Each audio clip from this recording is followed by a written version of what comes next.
खींकारना रचित एंड वाचक जबर सिंह धाटी बरियाड़ा।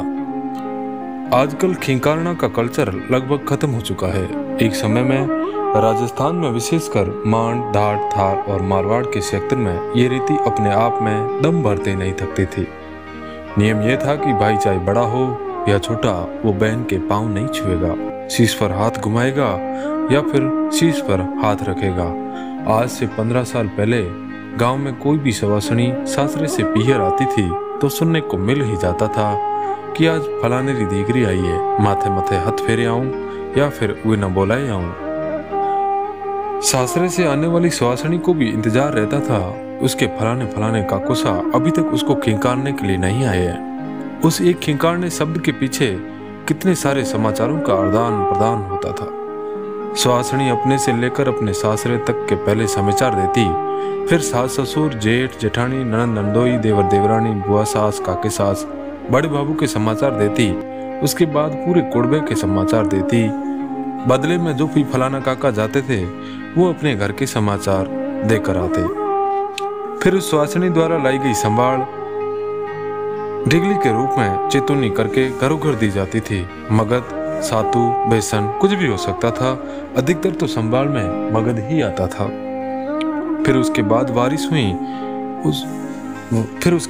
वारिस हुई उस सवासनी की रोटी पलाई जाती थी। उस दिन घर में स्पेशल कुछ बनाया जाता था। ये काम औरतें करती थी। रोटी पलाने से लेकर बनाने तक घर के आदमियों को इसकी जानकारी कम ही होती थी। आदमियों को खाना जब खाने के लिए दिया जाता था तब वो अपनी थाली में कुछ स्पेशल देखते थे।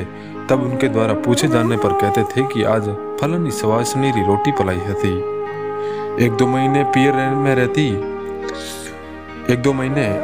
रहती अपनी पुरानी सहेलियों के साथ रात रमती। सावन के महीने में झूले झूलती, सहेलियों से मिलकर गीत गाती। जिनका नया नया ब्याह हुआ होता वो अपने पति की बातें बताती। जिनकी सगाई हो रखी थी वो अपने मंगेतर के बारे में बातें सुन शर्माने लगती थी। कुछ दिन बाद सुहासिनी को ससुराल से लेने के लिए कोई आता था। अधिकतर ससुर जी या फिर जेठ जी ही आते थे।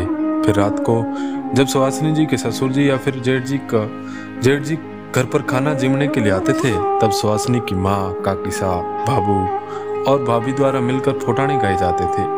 उनके आने के 1-2 दिन बाद वापस ससुराल जाने के लिए जब रवाना होती थी तब पूरे परिवार और गांव की औरतें उसकी जीसा के घर पर इकट्ठा होती। सुहासिनी सबको देखकर बहुत बेराजी होती थी और सबसे बारी बारी गले मिलती।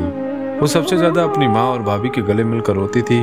फिर काकी सा या फिर बड़ी बाबू द्वारा कहा जाता था, बाई ना कोड़ो कराओ और गुड़सू मीठो मुंह कराओ। उसके बाद मांड और दयानी राग के डोरो, अरणी, कोयल जैसे गीत उगेरे जाते थे।